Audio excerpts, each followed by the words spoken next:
Hi there, 10. Before we get into today's lesson, I just wanted to tell you about next lesson. I need you to be on Teams. Next lesson, we're going to be doing a Teams meeting, and it's really important that you be there because we're going to do a group activity. That group activity will make the lesson a lot easier because I'll put you into some groups and possibly, if we can work it out, put you into some groups in Teams, and you can do that activity together in groups of, say, 3 or 4. If you want to be in a group together, you need to email me today, just one person. Email me today and talk to others that you want to be in a group with and just say, I've got there, okay, and we all want to be in a group of, say, 3 to 5 in a group. All right. Now, if I don't get emails with people's names in it, then I'll just put you in a group that I think you might work well with. But hey, if you can just get together and talk to each other today and email me by tonight, then I can get those team groups worked out for our next lesson.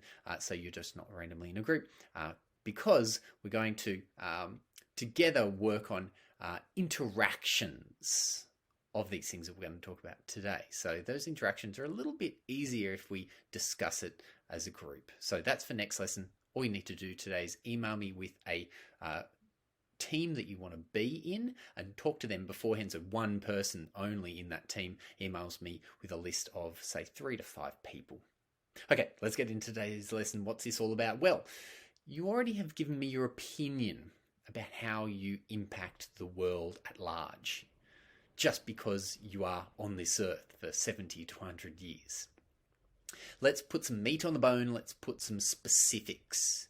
So today you're going to be using, try to use both of these, but one at least. You're going to be using a website that will calculate this for you. And calculate it in 2 ways. This first one here is called Zero Footprint, and it calculates your carbon dioxide output and the impact that that has. Now, it doesn't only it's not only due to breathing, because we affect the carbon dioxide levels not just because of how much we breathe, but also what we use and how much even the stuff that we buy, how much carbon dioxide is used up just because we use that product. So it gives you a lot of questions. It doesn't take that long, but it just gives you a number of questions to just add up the amount of carbon dioxide that you use across your lifetime with everything that you interact with. So that's the start of it. When you hit this get started one, it'll ask you to log in. Now, I've logged in before. You're just going to do I'm new, and then press a nickname. Sometimes you have to do a couple because someone else in the world has used that nickname before, so just choose a weird one and then sign in. So I've done this, and this is and so I've signed in and done that one. Now you can use this one, and then I'll show you my answers to this in a second. And there's another really interesting one that's a little bit more user-friendly, and that's this one from WWF. And it not only talks about your carbon dioxide footprint, but it also talks about your ecological footprint, which just refers to the amount of stuff, the amount of organic material, plants, animals, etc., and the world in general, the biota of the world that's necessary to sustain just you. So that one's a really good one to do. Again, both of them will probably take about 5 to 8 minutes each, and then it'll give you, it'll spit out a response and an answer. And that's all you have to do today. Take a screenshot today of your answer, and that's all we need to do. So it's super important that you focus on very good responses so that your answer that pops out at the other end is actually realistic. Okay, so the first one here, when we talked about zero footprint, so this is my output. And what you see here is a little bit clunky, but one, you see, and as I talked about in my last video, how many tons of carbon dioxide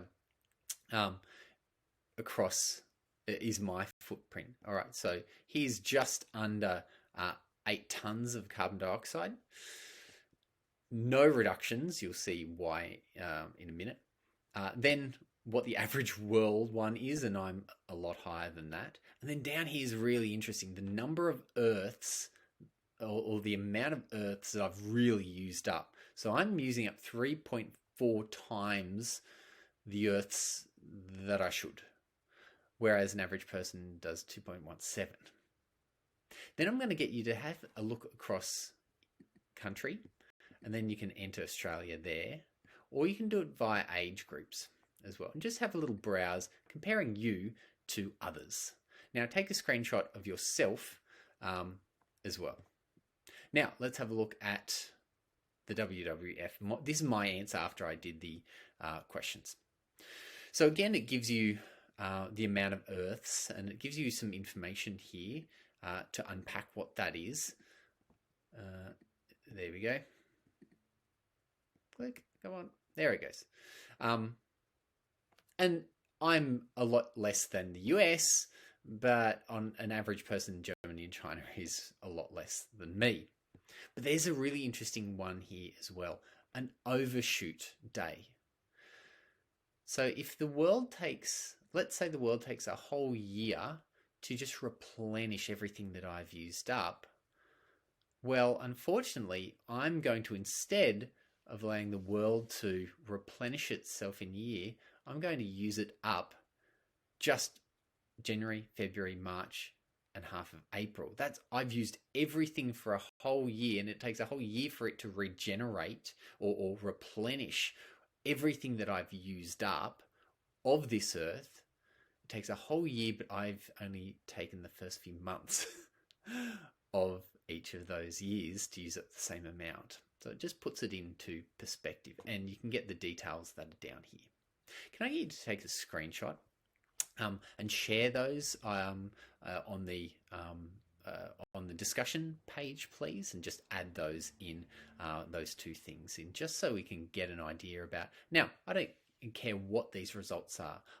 I just care you have a go and reflect on your impact and the specific numbers that are there in comparison to other people across our class,